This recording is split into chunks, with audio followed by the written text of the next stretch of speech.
Did you know What's you this? add berries, cottage cheese, and Okay. honey together, blended it up, then popped it in the freezer Looks for pretty good. around an hour and a half, you would have the most delicious, high-protein, healthy ice cream, which you can enjoy for breakfast, as a snack, or on top of something like a healthy apple crumble.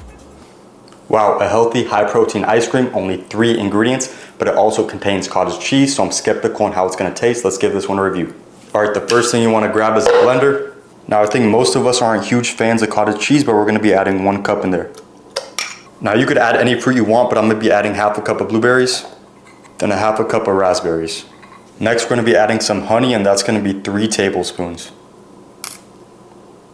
All right, now we're gonna close that up and give it a blend. All right, once you blended it into a liquid form, go ahead and grab a bowl around this size, and then we're gonna go ahead and dump that in there.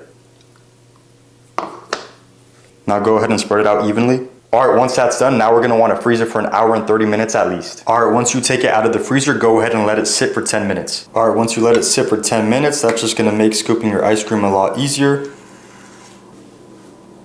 Go ahead and throw that into a bowl. All right, here's the final product. If this looks as good as it tastes, I'm gonna be very surprised. All right, cheers.